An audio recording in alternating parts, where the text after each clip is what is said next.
Hello my squids, welcome to the video. So you read the title and you are likely either new to motorcycling or looking to get into the sport for the first time, and you're rightfully a little nervous. The boomers in the YouTube comments and your concerned family at home are polluting your soft developing biker brain with toxic misinformation designed to control you with fear. But relax, Papa Yam is going to help you out and whisper some sweet words of encouragement in your ear before I tuck you into bed. The first step to being a talented and capable motorcyclist is being comfortable and confident on the bike. You're already afraid of women, so you can't be afraid of your shiny new bike also. The sooner you can overcome certain fears while on the road, the sooner you can enjoy your ride and grow and blossom into a street Rossi or a Harley simp or an angry YouTube commenter or a weird off-road gatekeeper or whatever motorcycle stereotype you're gonna fall into. If you're new to riding, you should definitely click on that notification bell and get notified when we release new videos. We have a ton of good content geared for new riders to help you buy your first bike, learn new skills, or understand the esoteric meme language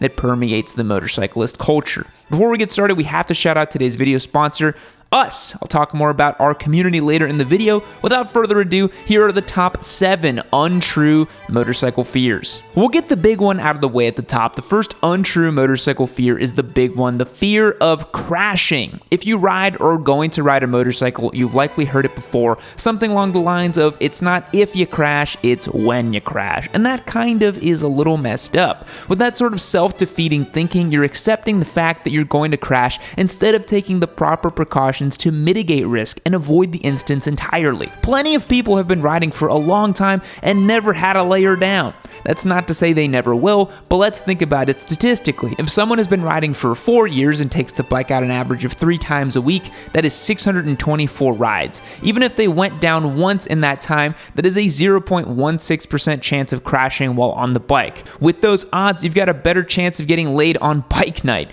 Obviously, there are a million different unforeseeable circumstances, and this is where risk mitigation comes into play. The first and easiest step is to take your MSF course. Sure, cool, you rode dirt bikes growing up and your friend taught you how to ride in flip-flops and cargo shorts on his Gixxer 750. That doesn't really mean you're equipped with the skills necessary to successfully navigate populated streets. The second thing you can do is know and plan your route. When you're first getting comfortable riding your motorcycle, stick to roads you know. Being able to understand the flow of traffic patterns is an easy way to mitigate risk. If you're in a state that doesn't allow for lane filtering, the last thing you want to do as a new rider is be stuck in a traffic jam where you are stuck in a car's blind spot or run the risk of being rear-ended by a distracted driver. If you're familiar with your route, you'll also know when to expect any tight turns or sketchy road conditions. One important small caveat I want to add is as you get more comfortable and familiar with riding, you can definitely start filtering up to traffic and red lights. It's a lot safer than being stuck between a bunch of cars and waiting for someone to rear-end you, even if it's illegal in your area. You don't want to be cruising down the road at a decent pace and plunge headfirst into a pothole the size of a Honda Civic. Looking at you, Midwest riders. The last easy thing you can do is to plan accordingly to avoid riding at night or in inclement weather when you're first starting out. Also, wear your proper gear. If you're shopping for your first pieces of gear or upgrading for the cheap Amazon stuff you started with, head over to shop.yamini.co and score some of the best gear around. Good gear is cheap insurance compared to a hospital bill and will help give you peace of mind while on the road. The next fear I hear pretty regularly from new riders is the fear of rejection. Oh, wait, wrong script. It's the fear of riding on the highway. Like I said, I hear this one a lot from new riders, and it is understandable. Riding on the highway will likely be your first time riding at sustained speeds of over 70 miles per hour. You'll be right up against cars that are doing the same speeds or higher. You're nervous about all the guys in pickup trucks covered in Punisher stickers that threaten to ass pack you while you redline your Honda Rebel 300 at 75 miles per hour. This can be pretty intimidating for someone who is just starting out, but rest assured, it is really not that big of a deal. Highways are easier than you think. Sure, the speeds are higher, but when everyone else is going the same speed, it doesn't really feel all that fast, and all the normal risk areas for motorcycles on surface streets are practically non-existent. You don't have to go through intersections or around tight turns.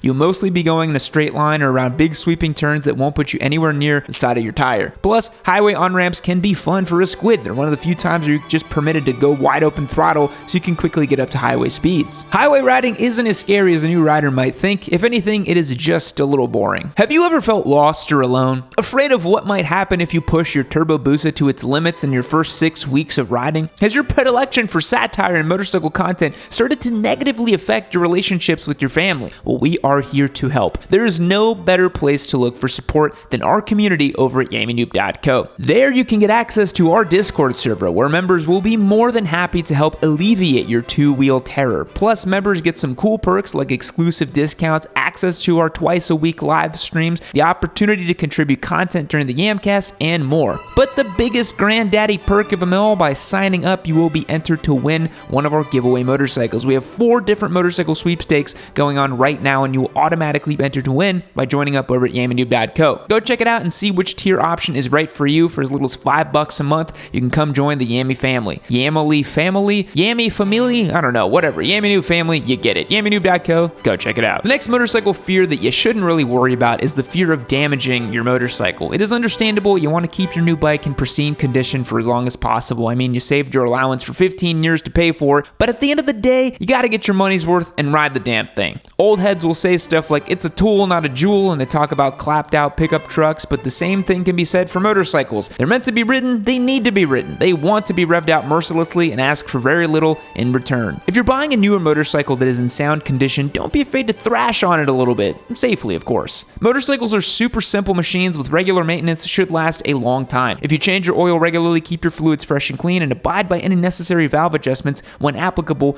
you really shouldn't have much to worry about. Unless you own a Ducati or an Aprilia. But that's not going to be your first bike. And just use a little common sense. Let the bike warm up a bit with normal riding before going wide open throttle, and don't do any huge performance mods without fuel management.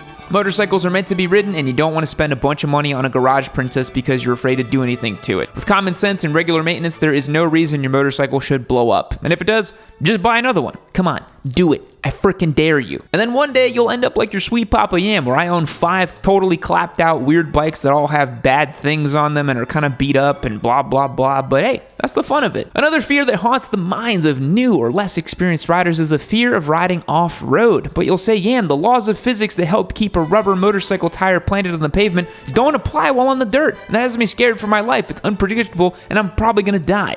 And it is true, a motorcycle will not behave on the dirt the same way it will on pavement, but that doesn't mean it is completely unpredictable in a way that should terrorize you. If you've ever unknowingly ended up on a gravel road while on your street-going motorcycle, you've likely experienced a fishtail or two while giving the bike as much throttle as you normally would on the pavement. But never fear, if you've ever had an interest in riding off-road or just want to be prepared for any unforeseen gravel you may come across while exploring, we have a full video that came out a month ago or so that covered all the necessary and fundamental dirt skills to ride a motorcycle off-road.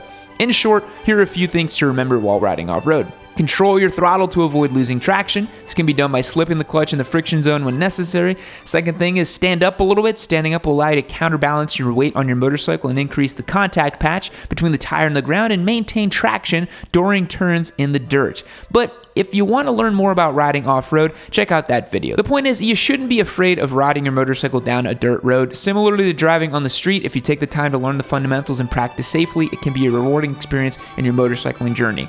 You wouldn't be afraid of chucking a Corolla down a gravel road, would you? Then go ahead and chuck your SV650 down a gravel road. You're newer to motorcycling and you start getting tired of the road to your local coffee shop, but you're afraid of taking a longer motorcycle trip.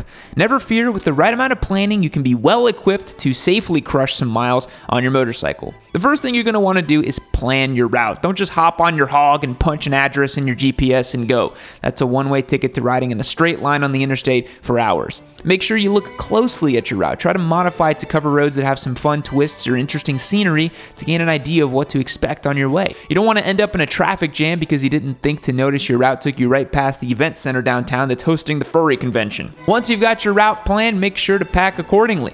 Utilize some luggage and hold on to some snacks, a few water bottles, maybe some rain gear and a toolkit. Knowing you have a collection of tools will help you fix basic things on your bike and give you the peace of mind while you fly further away from the nest. We have a bunch of different luggage options and toolkits at shop.yaminoob.co if you need to get outfitted on a longer trip on your bike. Lastly, make sure to ride with a buddy. Whether you want to have someone to play I Spy with, to talk on your con systems, or act as a secondary witness to your potential Mothman sighting, riding with a friend will make riding safer and more enjoyable. Another untrue fear that motorcyclists have is the fear of riding with a passenger. You have little regard for your own physical safety and well-being, but another person, a person you might have an intimate relationship enough with to let you ride on the back of your motorcycle, of course that's going to make you a little nervous for the first time. It's like prom night all over again. And just like prom night, with enough patience and clear written consent from your partner, riding 2 two up can be a fun and safe experience. The main thing to take into consideration when riding with the passenger is how it will affect low-speed maneuvering. Adding the weight of an additional rider to the top of a motorcycle is gonna make it feel a little top-heavy and require a little more finesse to keep it upright at slow speeds. I know it was a little tricky the first time I had your mom on the back of my Daytona, but we made it work. Otherwise, it feels pretty similar to normal riding as long as the passenger stays in a neutral position on the bike and doesn't try to lean against the turn for fear of falling off. This is why it's clearly important to express your needs so you can have a safe, fun, and mutually pleasing time with your partner, on your motorcycle, of course.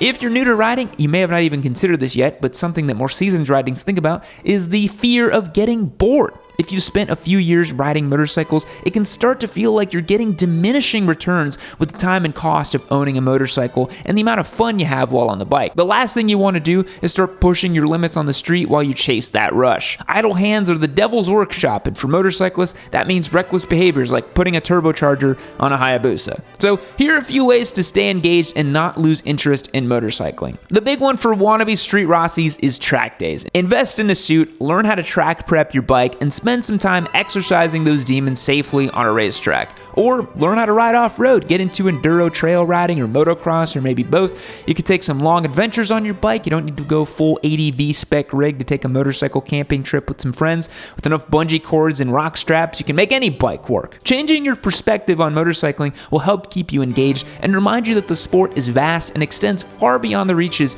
of surface roads in your neighborhood. Lastly, you could get more involved in the mechanical side of things. Spend some time learning the inner workings of your motorcycle and learn to do your own maintenance and build it up with some mods, or maybe buy an older bike specifically to build as a project. Motorcyclists have been modifying their bikes for as long as motorcycles have existed, and learning to do that yourself can keep you interested in the sport beyond riding. We always have some basic mods done to our giveaway bikes, so if you're interested in wrenching, make sure you subscribe and stay tuned for what we have planned for the current fleet. Hint, hint, that Royal Enfield's going to get some work done to it. Fact: if the internet were weighed, it would weigh about 2 ounces. How does one measure the weight of the internet? Physicist Russell Seitz measured the weight of multiple billions of electrons, which make up the data that we send back and forth. Goodbye. Keep watching